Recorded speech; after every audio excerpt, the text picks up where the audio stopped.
Hello everybody and welcome to another edition of the Yobagoya Fantasy Football Podcast. I'm Dom O'Brien with my co-host Jamie.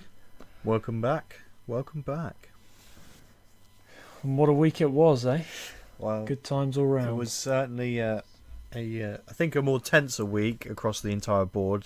I think every game was fairly close when I checked the points totals. Yeah, I mean, barring one, it was a pretty close week. A lot of games decided on the Monday night, which is always nice to see. Who doesn't love a Monday night miracle? Well, potentially the people who lost. Oh, yes, of course. That is often the way with these things. A little salt in the wound. Apologies.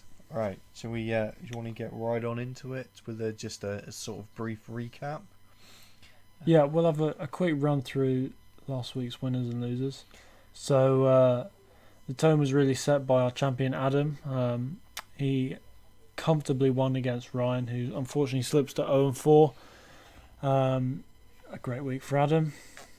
Not really much else to say here. You know, Adam got a performance which you're happy with week to week, 120 points. Ryan, I think he sort of fell on a couple of players who either were injured or didn't end up playing, so a bit of a low point total, but you know, there's always room to make up those points with some free agency pickups perhaps, and you know, maybe we can see a win in a couple of weeks. Where should we go next? I quite like Reese versus Chris, Miami Chris. The crystal ball comes up short, 122 to 137. Reese really coming out strong. You know, he's brand new to the league and he's putting in some good point totals here. You know, taking advantage of his big running back Ezekiel Elliott with 31 points. You know, can't argue with the results on that one. Lovely stuff. What about Paul versus Dan? 1-3 against 4-0. Another really close one. Now on 4-0. That I kind of kept my eye on during the Sunday night's events. Didn't end up as close as I thought it was going to be, but some very interesting point lines here, like Cooper Kupp. What a man. What a man. And Golden Tate as well for Dan. Yeah, big points. Great stuff. And of course, we will slip on to your week. 2-2.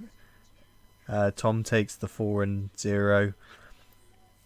It's very close, but by Monday we all kind of looked and it was going to be a Monday night miracle if Patrick Mahomes was going to put up 40 points to get you the win. However, a valiant effort, but you know, unfortunately, third highest score of the week. Third highest score of the week, and you have an interesting stat to throw out against yourself. Yeah, great stuff. This is what we're all here for, I guess. So the highest scorer in our league after 4 weeks is Tom, with, I believe, and let's double check this so we're getting it right. He has, after 4 weeks, 569.3 points scored. However, there is one combination of players that has outscored Tom after 4 weeks, and that is whoever plays my team. Because after 4 weeks, I have suffered 570.6 points, with the next highest being 502.7. So that means on average over 4 weeks, I've suffered 17 more points than the next closest player. Lovely stuff. It's a certain interesting hole you find yourself in. Yeah, I just need to play better defense. Evidently, you need to stop playing the better matchups. That's it, yeah. Moving on to Mark and Frazier, the first man to haul himself out of a winless season Frazier takes the win in a very close game. This could have gone either way, and it's not bad point totals either. You know, you want to be around 120 each week. That's a good average to pitch. Both these guys coming up very close, and it was a very interesting game to watch develop as the weekend went along. And if only Mark had started Jared Goff. If only. And never doubt King Goffrey. Last but not least, the Battle of the River. Yes, the Battle of the River. Yeah, there was a lot of personal stakes in this one.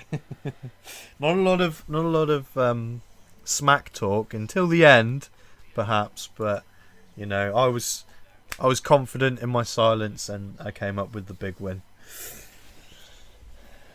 What can I say? Great stuff. We're yet to hear from Sam. I'm sure he's heartbroken. I'm sure he's sitting in the lunchroom cursing under his breath. I'm sure I'll see some form of repercussion on the waters soon. I'm sure you will. Great stuff. Let's have a look at the top scoring players for the week. We've already touched on a couple of great point totals. But Absolutely. These guys we're looking at right now were the creme de la creme of the week. So where would you like to start, Jamie? I suppose the biggest player on our teams, the running backs, they're the bread and butter. Again, 2 weeks in a row, I think this is Alvin Kamara, 38.6 points. The man's a focal point of this offense. However, is the return of Mark Ingram going to see a reduction in these points? I think perhaps, and I think this may be your opportunity to strike and pick up a couple of points and maybe start seeing your win column trending upwards there, Dom. Smart decision picking up the suspended player there. Great stuff.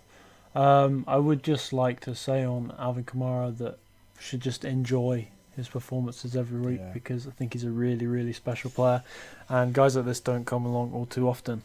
Absolutely. On the subject of special players, Mitchell Trubisky, highest scoring quarterback of the week, and he's special in one way or another, that's for sure. 19 of 26 completions, 6 touchdowns, 53 yards rushing.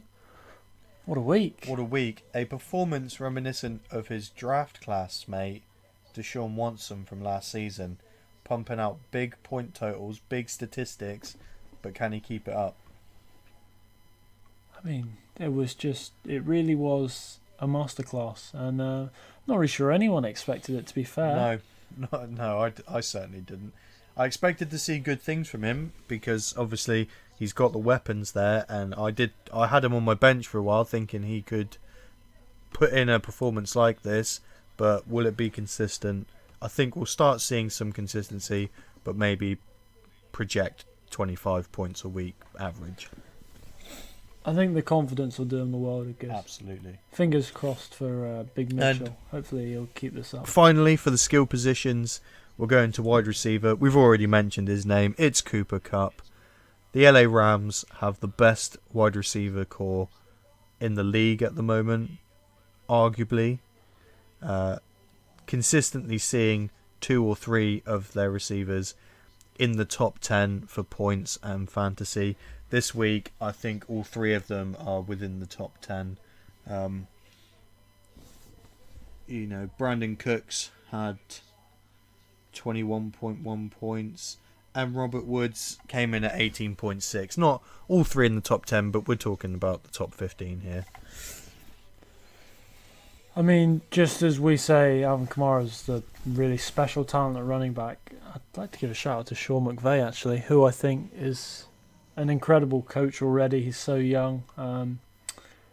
Just really, really special. He's kind of seems to be rewriting the book on a week-by-week basis. I mean, I can't see who's going to stop the Rams at this point.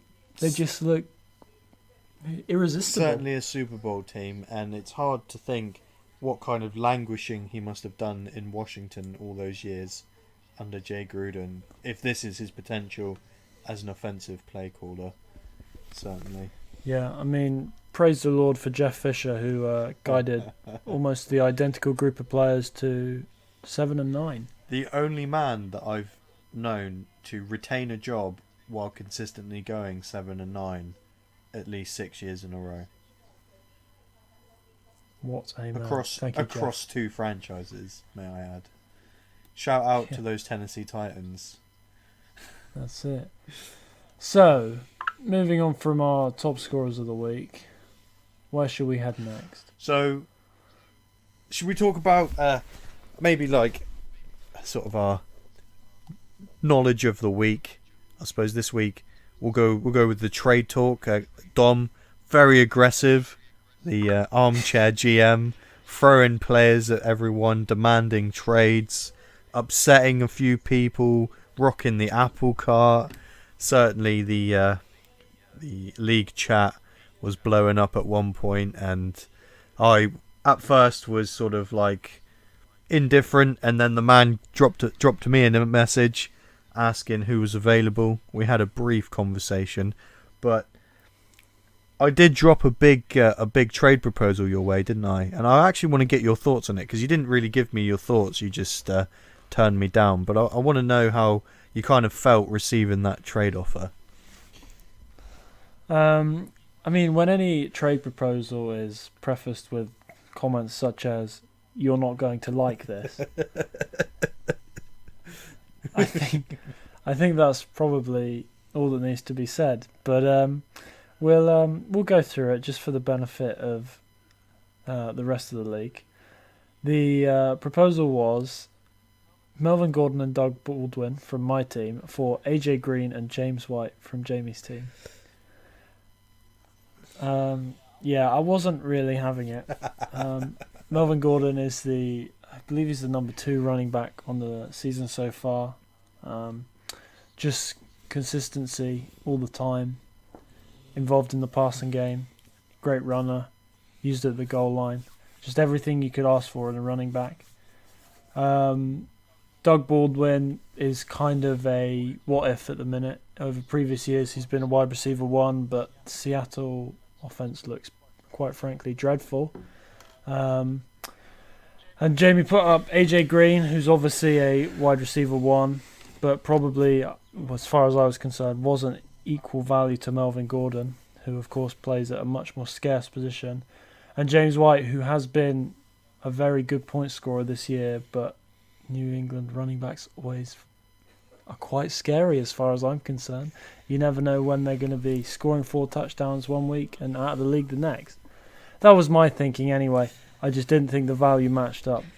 Yeah, I mean, that's why I said you're not going to like it. But from my point of view, you'd spoken to me about wanting a wide receiver, and I thought, well, if I offer you a wide receiver 1, I know I'm asking for a running back 1, but I'm actually also asking for a complete question mark, whereas James White has shown over 4 weeks he's a consistent point scorer.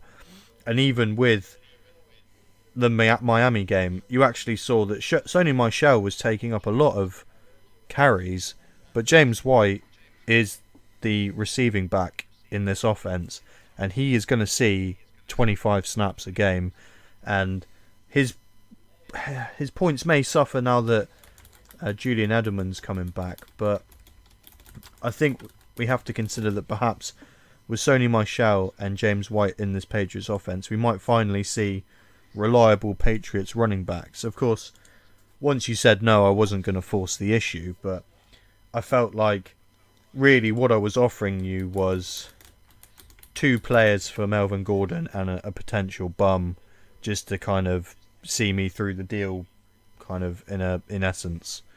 But you know, I as I looked at both of our teams, I don't think there was going to be any sort of package of players we could offer each other that would make us feel like we had equal compensation, but also made our teams better. I don't think there was an angle we could pursue that could really make both of our teams better in a trade situation. Yeah, I mean, you touched on it there. I think that is the absolute key with any trade proposal. Both teams need to improve, and it's not like it's impossible. It definitely happens. You see it all the time in sports. Whether that means you're offering 2 players to give someone a bit more depth, or maybe more consistent players in exchange for one who perhaps is more of a boom or bust kind of guy. I kind of feel like there's a bit of a fear factor involved with trades. Maybe you're worried that the other party knows more than you do, or there is, of course, always the case of overvaluing your own, which is a very natural thing. I would just encourage people, though, that a trade is probably the quickest way you're going to improve your team. There's a reason the players that are owned are in fact owned. It's because they're good. And yeah, I mean, if you're struggling for wins, it might be a chance to pick up someone that's going to help you out for the next couple of weeks. In exactly the same way, if you're riding high at 4-0, you might be able to trade for someone that's carrying an injury, and they might be able to give you that playoff push. Exactly, and I think, well, my door's certainly open. If anyone who's not too sure about player value, I'd certainly be able to, or happy to, give some advice on where I think of players equal player value, particularly on what their potential to score points and their roles in their respective offences. And I'm sure you'll be the same if it's two sort of new or inexperienced GMs wish to have a conversation with you about player value. I'm pretty happy to weigh in some unbiased opinions there. Yeah, I mean, there are trade value charts that exist that are published every week. So if it's something you're interested in, even if it's just to see, how the so-called fantasy experts value players on your team, they're out there, published every week. Might be something to look at. If you're not happy with your team, you see, well, who does my guy stack up against in terms of value? And if there's anyone you like, maybe you put in the offer. See what people say. What's the worst thing that can happen? It gets rejected. Oh well, life goes on. I was this close to Melvin Gordon. This close. Okay, should we? Dartmouth to Torquay was probably the distance. Okay, should we move on to Week 5 preview? Yeah, let's have a look at Week 5. Okay, I want to start off. We're going to go Ryan and Dan. Just a cursory glance across the schedule. The biggest line difference, and I think a lot of it must have to do with Ryan's kind of team setup at the moment. Hopefully he'll shuffle around Tyrod Taylor out of the starting lineup, obviously with Baker Mayfield now starting. Oh, hold on. I think this has changed actually. But this is breaking news. Because the version I'm looking up has Alex Smith starting. Does it? Yes, so does mine. Oh, breaking news. Refresh that page, there we go. brother. The line is still pretty big, however, there's the tight end. Now we got a chance. Tight end injury here, but that's we won't deep dive too far. Dan's 4-0. He's a juggernaut of his division and of the league. I think he's third in points scored this season thus far. He's not third, I am, thank you. Oh, I apologise. I apologise to the statisticians. Respect my 2 and 2, thank you very much. But he's in the top quarter of the league for scoring. He's consistent with it. So I'm pretty happy to say that Dan's going to win this one. If Ryan makes some very interesting moves or trades, he could bump himself right up into the conversation, but that's to be seen.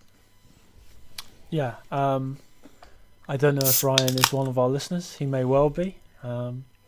He may not be. If any of you know he doesn't listen, then please feel free to give him some advice. It's his first year in the league. Maybe him beating Dan might help you into the playoffs. You never know. Which game do you want to start with? Well, I would like to go for Reese versus Mark. Lay it on me. Now, I'm firmly in the corner of Mark here. I've known him for years. Great friend. And I'm just desperate for him to get that first win. Very close last week. It was one decision probably cost him the win. and that's unfortunately sometimes the way it goes. But there was certainly signs of life there. Teams looking like it's got potential to put up points. There's still the two big boys on the bench, Lev Bell and Devonta Freeman, who, when they come back, this is a completely different proposition. Michel put up good numbers. Can he do it again against Indianapolis? You'd hope so. So I think it's definitely possible for Mark here. I like Reese's team. We had a nice trade today. He's picked up Tevin Coleman and Keelan Cole, so let's see how those boys do for him. Should be a good one. I think this is, despite Mark being at 0-4, I definitely think this could be quite a close game. I also anticipate a close game. However, I want to see Mark get this first win. I'm going to go with Reese on this one, unfortunately. For you, at least. Tough times. Tough times. Okay, the next game I want to look at is Adam versus Sam, the league champion versus the unfortunate Sam. He's sitting at 1-3. Adam's 3-1. It's looking like a close one here as well. Sam's team has the potential to score big points, so has Adam's, but they're both kind of reaching 120, 130 each week. So the potential here is you could see a 1 point win this game, and I kind of think Sam's going to win this one in a sort of like a Monday Night Miracle, to kind of claw his way back out of the sort of last couple of unfortunate weeks. Michael Thomas on the Monday night. I mean, that is really the ultimate miracle worker. Absolutely. The man, as I look at this, I see Sam currently has Deshaun Jackson in his lineup. He's on a bye this week. Can only assume Josh Gordon is going to play in his stead. And what I did notice this week was that the Colts are missing their top 4 cornerbacks, which is probably not particularly good news if you're an Indianapolis fan. No, especially against the Patriots. And I would also mention just on Sam's bench, might need a look. I know Sam is keen to keep his son Delaney Walker on his bench. That's understandable. They are related, of course. But Rashard Matthews, his name really stands out.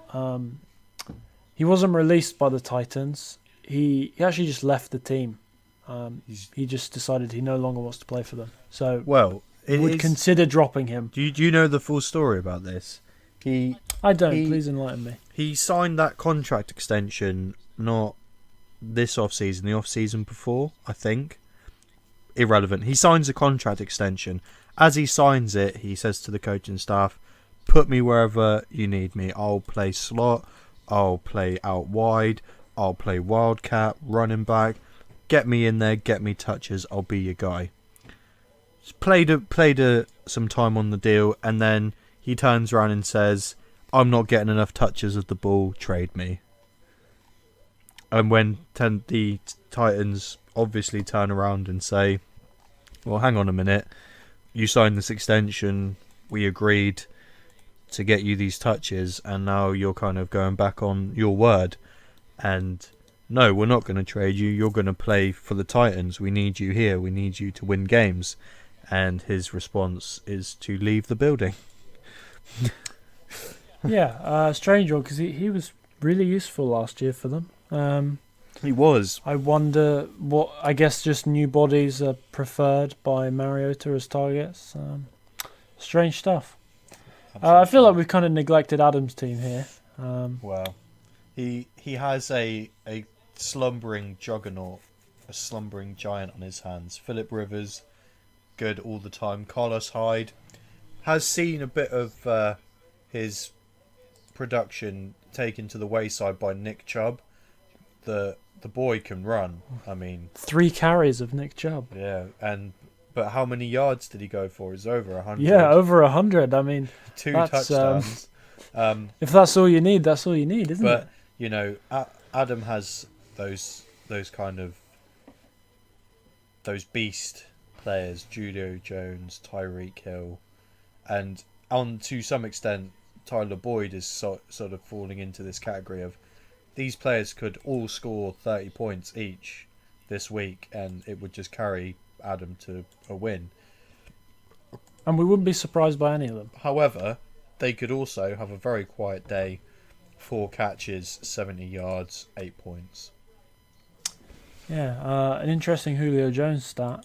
He's currently, if he carries up his current pace, he will have 2,008 receiving yards and 0 touchdowns. I love quarter pole statistics. I love them because they're always wrong. Hey, we're all here for wild projections, okay? It is an interesting projection, though, to think that we're going into week 5 and Julio Jones has not sniffed the end zone yet. No. Calvin Ridley owners rejoice. Yeah, he's probably in line for about 100 touchdowns. Right, let's have a look at the next game. And I would like to go to... Well, I suppose there's only really one place I can go, isn't there? There is only one place you can go. And it's the absolute blockbuster of the week, the main event. Bosa D's Nuts, 4-0, versus... I can't actually read that team name. Tom's team at 4-0. Yeah, I can't pronounce that, that's weird. This is what we're all here for, really. 4-0 meets 4-0. Someone is going to be upset. I hope it's not you, Jamie. I hope it's not me either, but I fully understand what kind of team I'm playing this week. One thing a lucky one? No. A team that scores big points and, by the looks of it, is now adopting a mantle of point shaming their previous opponent. Yeah, it's just, it's spiteful, isn't it? No one likes a bad winner. It's certainly the kind of smack that could see Dom misspelling a team name at the engraving. Or not passing the ball to Tom at football on Saturday. How about that? How could you? How could I, yeah.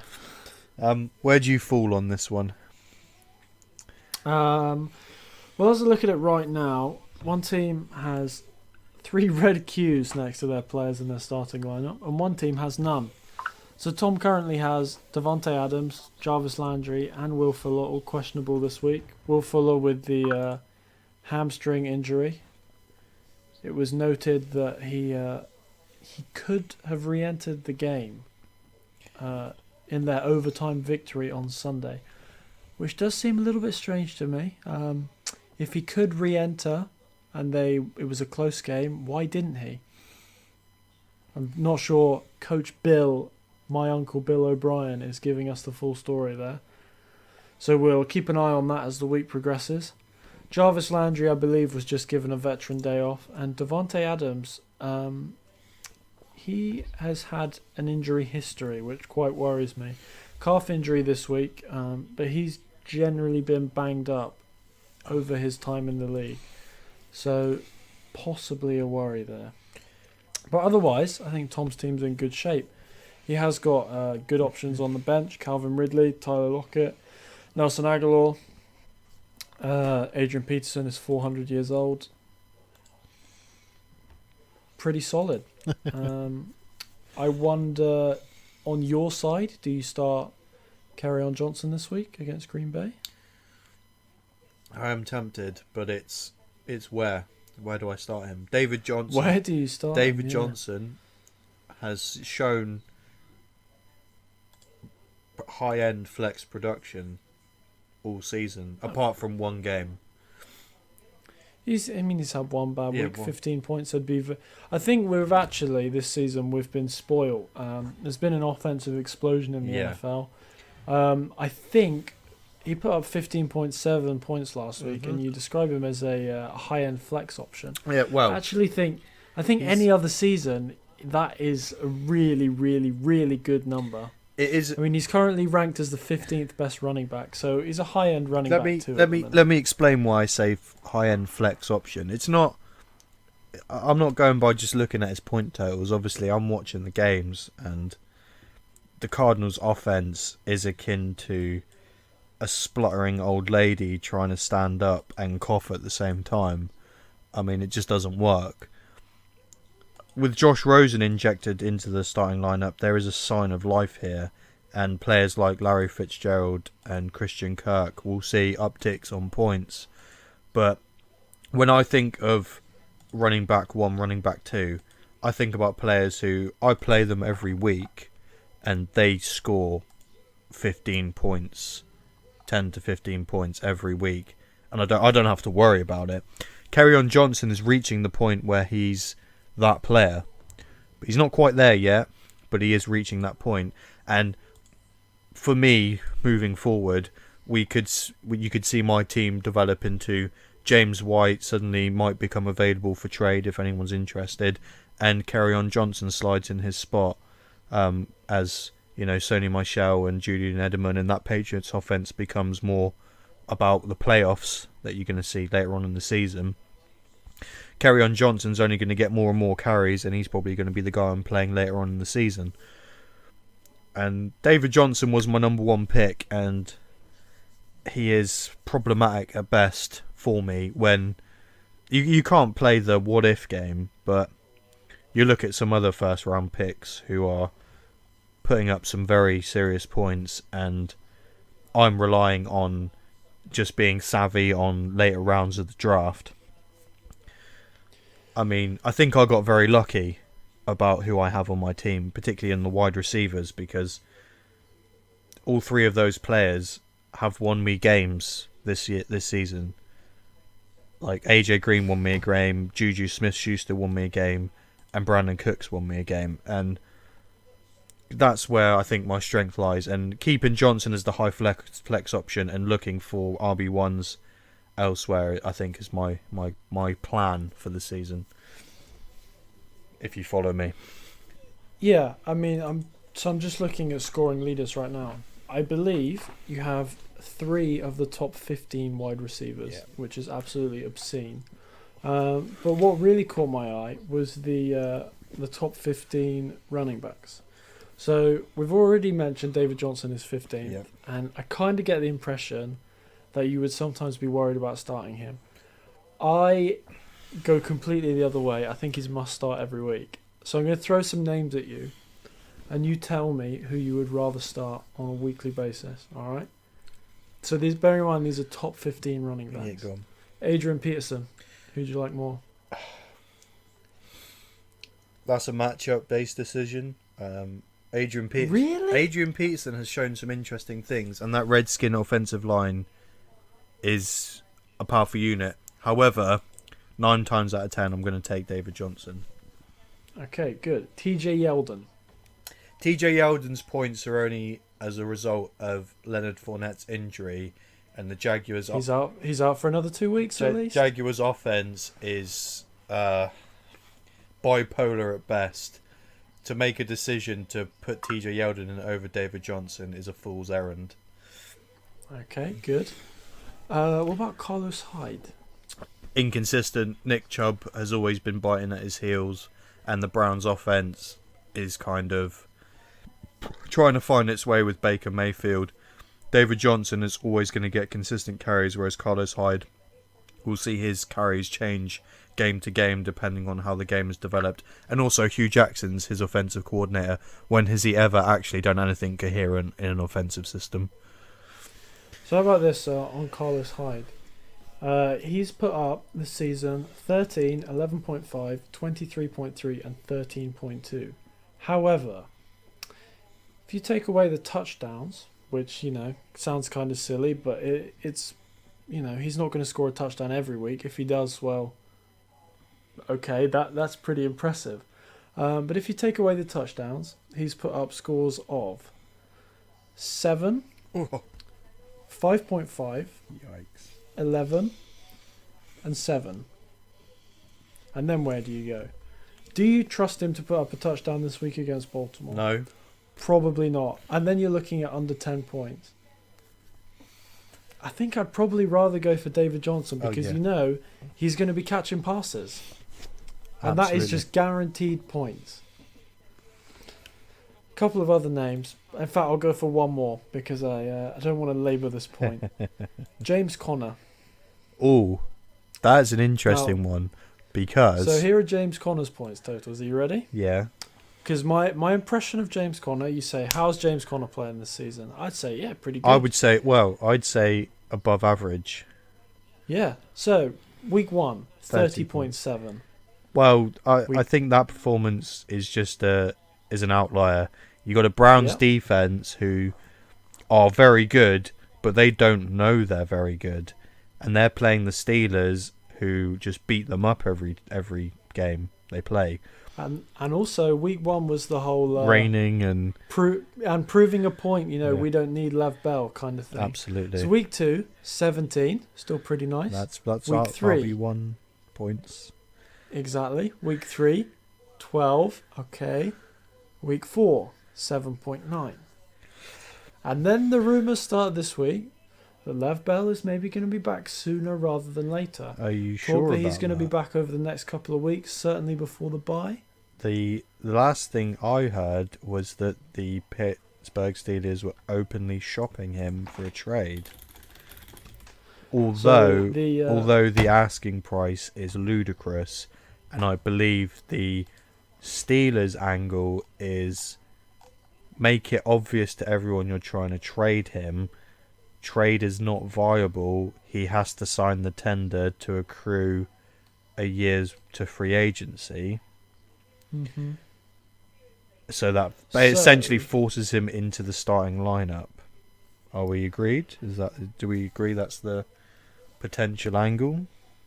So, in order to have an accrued season, he has to report by week 10. Mm-hmm. So that's still some ways away. But however, I'd been reading this week that he plans to be back by the bye week, okay. which is week 7. So, I think we're going to see Lev Bell this season, and so do I. I genuinely hope it's actually in a different uniform with a signed deal. But I have the sneaking suspicion he'll be in the black and yellow and back on his same old stick. However, what I think you have to look for on James Conner there is the game script of the games that he's been playing in. Week 1 was a miserable rainy game, and they used him a lot because it wasn't that they don't trust Big Ben, it's just those footballs were slipping out of everyone's hands. And then as week 2 came along, Juju was just eating defenses alive. And Antonio Brown will do things that no one can do. Shout out to the here's some breaking news. I'll have a look in a minute. It's only a video about Philip Lindsay. Where was I? Yeah, so Juju starts putting up big points. AB's just doing things for AB does, and the Pittsburgh Steelers become the Pittsburgh Steelers we kind of expected of them. They're a big passing team, and they run occasionally just so, oh yeah, we still run the football. Again, the reason why I considered David Johnson the high flex is because the other two running backs I was playing, I was more confident in their matchups that they were going to put up consistent more point totals. Not potentially larger totals, but more? Consistently more points than David Johnson. I mean, the averages probably are against me on this one, but maybe not so with James White. I mean, Lindsay did punch his way out of that Baltimore game, and he was kind of shooting for a sort of 14-point game. But with the way the Broncos offense has been playing, I know that Lindsay is going to get 25 touches, and I know he's going to make plays on those touches. Whereas there was a point with David Johnson where it was like he's getting 12 touches, and they're running the rookie running back on 3rd and long towards the end of the game. I mean, that was one of the worst coaching decisions I've probably ever seen, and I'm disgusted that you would remind me of it because it was. Just But when terrible. that's what you're looking at a head coach who doesn't seem to know how to use his best player, an offensive coordinator who has a reputation of creating the greatest offense for the players he has available, completely bungle everything they've got on that team. Because Sam Bradford had that really good game week 1 last season, and yeah, he can do that again, right? Yeah, apparently so. Apparently so. And, so Josh Rosenstein now, so... Not to bury the Cardinals and upset our resident Cardinals fan, but there are some weird things going on in the desert since Bruce Arians left, and bring back Bruce. I want to see that. Yeah. I want to see that of Bruce Arians' offense again, because my God, that was good fun. Those Cardinals over the last 4 or 5 years, my word.